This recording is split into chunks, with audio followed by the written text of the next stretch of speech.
Si tenés bruxismo o te duele el cuello, hace estos ejercicios que te dejo que te van a ayudar a aliviar esos síntomas.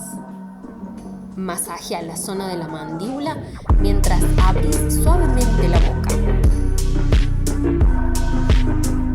Con ambas manos, masajea suavemente toda la cara anterior del cuello, la zona de las clavículas y los trapecios. Con ambos pulgares, masajea bien toda la base de tu cráneo.